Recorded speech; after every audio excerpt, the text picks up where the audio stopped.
we're back. We had a little bit of technical difficulties there, but we were talking about the Blue Ghost Fireflies. Yeah, so just going back to them, so that was just kind of, that was what we decided on, and the symbolism in the logo that you guys can check out later. The two big fireflies on the top of our logo represent the two families, my wife and me, and then Zach and Nicole, our business partners. And then down below, the big oak tree, there's a giant 250-year-old oak tree out on our property that really drew us to this when we opened.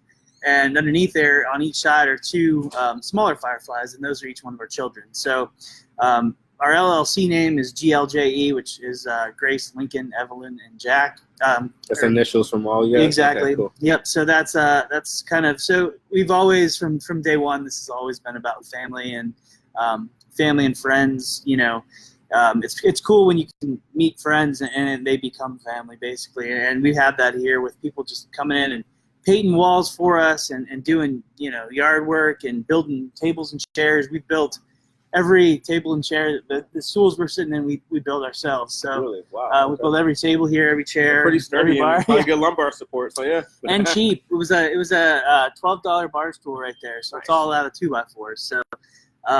So it was definitely a community effort to get this place open, and it's paid off because it's definitely become a community center for the town. So yeah, let's talk a little food for a minute, because I know you guys have the food truck outside well, and I saw you have like a cheese pairing, I think, with I know it's like a partner company. Yeah, so there's an organization called the WNC Cheese Trail, and they kind of promote local creameries and farms that make cheese.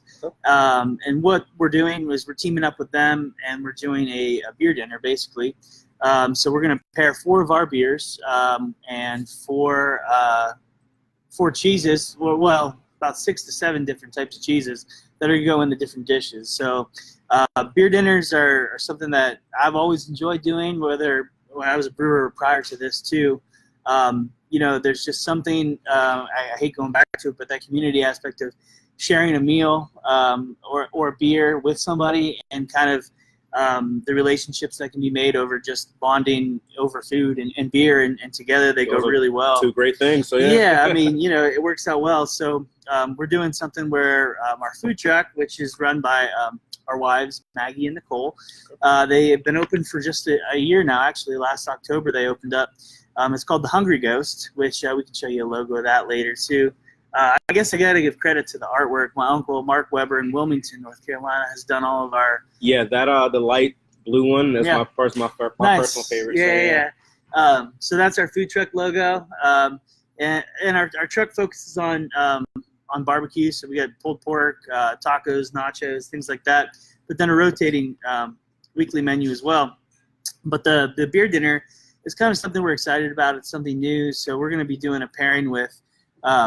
start off with an appetizer of, I guess we're doing a cheese board first. I mean, who doesn't want to just, start with cheese board. Yeah. Then we're going to go into a fried mac and cheese ball with a bunch of local cheeses, 4 cheeses. That's just, it's very rich. It's going to be paired with our IPA, just to kind of balance that creaminess, and the bitterness of the beer will kind of go well together. Then we're getting into, I think, a smoked salmon or a pork slider, and we do a fried Brussels sprouts, are a killer side that we do here. Okay. And we serve them with the garlic aioli, and they're just sounds really good, real popular. And we do another version. I'm be the first to say I'm not a fan of Brussels sprouts, but that sounds amazing. You got to try them. You got to try them. You're here for another week. You got to try them, because they're definitely to die for. So.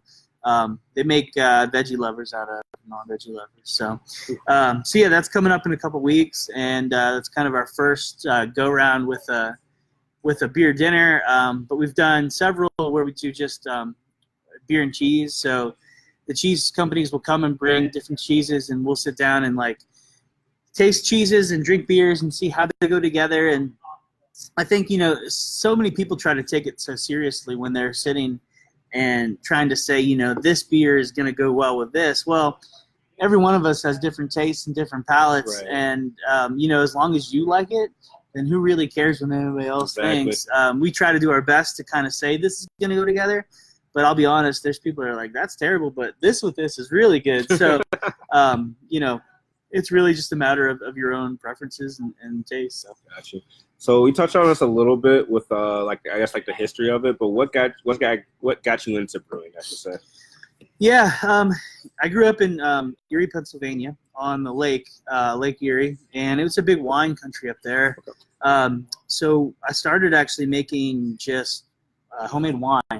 Not good wine, but it was wine. And then I kind of realized that, man, beers can be a lot more fun. Wine, you're kind of limited to what the grapes are. Whereas with brewing, we can order any kind of grain and make, with different hops and different yeasts, and there's, thousands of different combinations that you can do. Just by changing something in the process by a degree or two, you can change how the beer finishes, which is real cool. So I got into home brewing, and then we moved here about 10 years ago, and the beer scene here was huge. Nowhere near where it is now. I think there's in the upwards of 70. I think there's like top 5 in the country, actually, or Asheville. Yeah. Still. I think there's 70 some breweries within Western North Carolina, which is mind blowing. And y'all can stop now because there's enough breweries. No, I'm just kidding.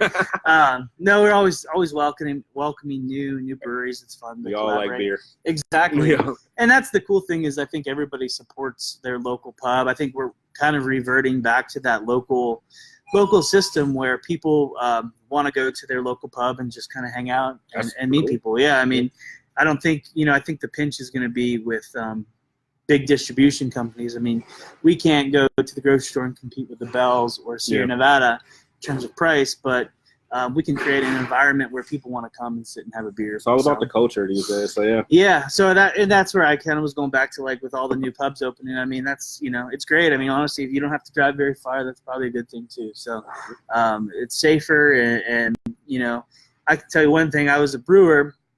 As we talked about, I brewed at Oscar Blues then for a couple years, and as did Zach, my business partner. Troy, one of our other brewers, did as well, and then my brother, who runs our tap room, he was in packaging and marketing there, so we've kind of purged from Oscar Blues quite a bit, but great learning experience there. I mean, we would have never felt comfortable doing this without that. But, we're never going to compete with Oscar Blues, but just creating an environment where people want to come and hang out is kind of our goal. So, yeah. I like it. Do you have anything else to say to the people, I guess?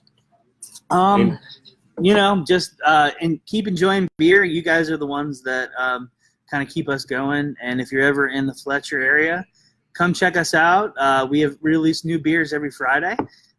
So pretty much every Friday you come in here, we got something new coming out. And it could be anything from trying to think of some of the next week I actually have another Saison, which Saisons aren't our real popular beer, but I did a roasted carrot and ginger Saison. So I actually roasted about 20 pounds of carrots and did 10 pounds of fresh ginger from local farm. That's very intriguing. So it was kind of totally off the wall for us to I've never done anything with carrots in a beer, but I'll tell you, it's got some interesting. By roasting the carrots, we kind of pulled out some of that natural sugar and sweetness, and it's tasting pretty good. So we'll see. Just keep an eye out for us if you're ever in town. We'd love to meet you. You'll likely see either myself, my business partner, my wife, or my brother here, and just come say hi and enjoy a pint. So, all right, man. We appreciate it, man. Pleasure. Thank you. Yeah. All right, guys, you heard it here first. This is the first stop on the Asheville tour, so see you guys later. Sweet.